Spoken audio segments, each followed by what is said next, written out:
This is round first to pitch. So touch points are the most important part of a negotiation. Let's talk about it. So what are touch points? So touch points is a word I kind of came up with, and it's a series of statements that you say that kicks off a conversation with a supplier, a seller. It could be setting the expectations. It could be addressing their concerns. It could be a number of different statements that you want. And the goal is for those statements to kick off a series of feelings and urgency for the supplier to respond back to you. What it's meant to be is to get the seller starting to drift them away from their pitch, what they're going to say, their assumptions, all that stuff. You want to start distancing them. And so instead of asking them questions, which could come across in many different ways, it's a little bit more, in my opinion, less controllable, is you just put out there a series of statements that they feel urged to respond to. And really, it's no different than if you're talking to a family member or a kid or what have you. Sometimes you go to a person and you just make a statement or a series of statements, and they feel the urgency to respond, and then after that you get this authentic conversation kind of going back and forth like a ping pong ball, right? And it's just as simple as that, right? The key is, and why it's important, is when your conversations are led by questions, it feels like more of interrogation. And I've just seen over time, I've mentioned this several times, either the buyer or the seller shuts down. You see in their demeanor. They don't give the entire answer. They don't want to give the entire answer, or they're just completely and mentally worn out. So the best way to do this is to kind of kick off the conversation or the negotiation with the supplier on a series of statements that he's going to respond to. He's going to want to say something about. And then hopefully that would then trigger kind of that ping pong ball effect, back and forth, back and forth, back and forth. Before you know it, you mix in a few clarifying questions in there. Ask him, to clarify here or clarify that, or he might mirror you like they've been trained, or anchor something, or whatever. But after that, then the momentum starts going. And then from that, you start co-creating with them. That's the point. It's to get the seller away from pitching, discovery questions, all the other stuff that they like to do that, in my opinion, shuts down buyers. It might not be perceived that way on their end. So, for example, you might know, say, 80 or 100% of a topic, but you're only that you could communicate to them, right? It's not proprietary stuff. It's 100% of stuff about what you're trying to negotiate. You could communicate to them, and you might only disclose 50% of that because you start shutting down as a buyer. You don't want to do that. It's not beneficial for you, and it's not beneficial for them. You're restricting their ability to help you, and at the end of the day, that's the goal. Is to bring in the best supplier for who you are. And to do that, in my opinion, is to get away from questions being either a controlling aspect or for questions to be driving the narrative. The narrative should be driven because people want to respond to each other and have that ping pong ball effect like normal conversations do. So that's the point. You're kind of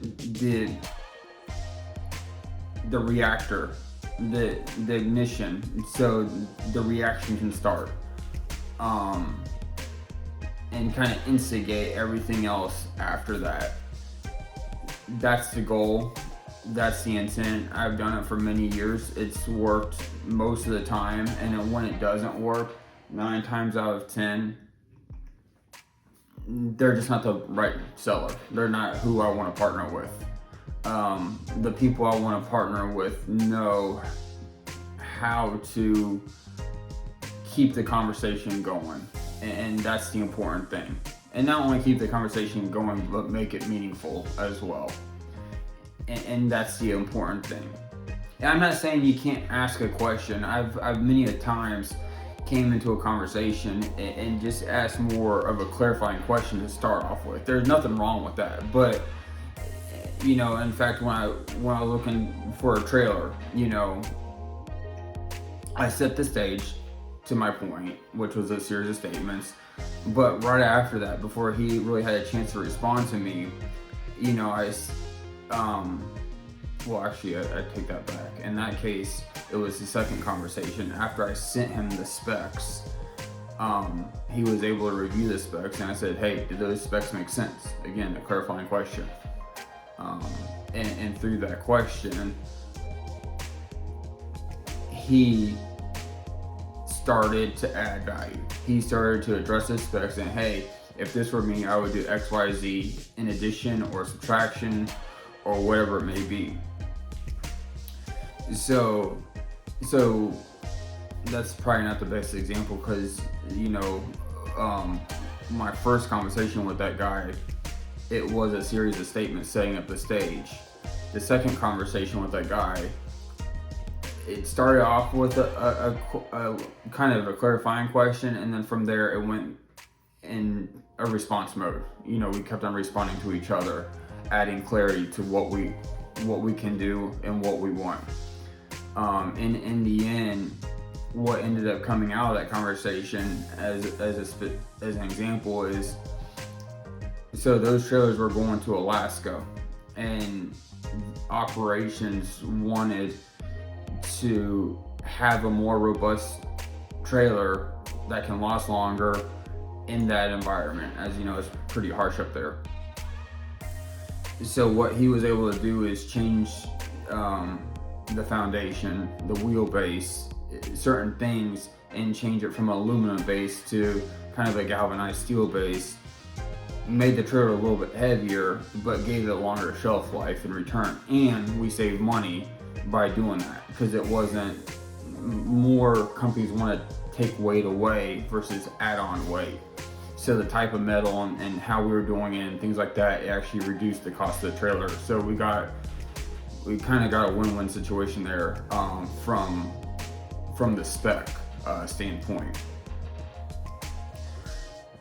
So that's kind of the intent. That's the goal of touch points, is to be the reactor to kick off a response, to kick off that chain reaction, so it feels more like a conversation than an interrogation. And that's the goal. When people are comfortable, they have conversations. They relax. When people relax, their minds think better. And that's the mindset you want your seller to be in, is you want him to be relaxed. You don't want him to be defensive. You don't want him to be argumentative. You want him kind of be in the moment and understand and communicate with you. And that's why I don't like,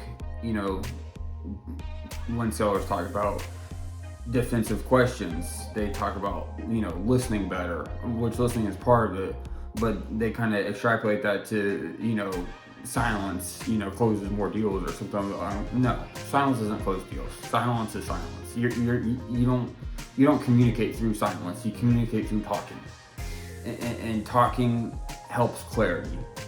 In addition, if you need additional clarity, that's where questions have the best value and best leverage. So that's how I frame every single negotiation I have for the past 5-10 years, making sure I got the conversation going and if I couldn't, then that was the red flag that seller probably wasn't the guy for me or the lady for me. That's how I knew. If they were able to contribute to the conversation, cool, good. We'll take it to the second tier, second level, whatever. If we couldn't, and if it kind of ended there, or if he couldn't keep the conversation going, then it became a pretty good red flag of, I just need to move on. I might be wasting my time right now. So that's what I got today. That's my opinion. Hope y'all stay tuned. Thanks. Talk to you later.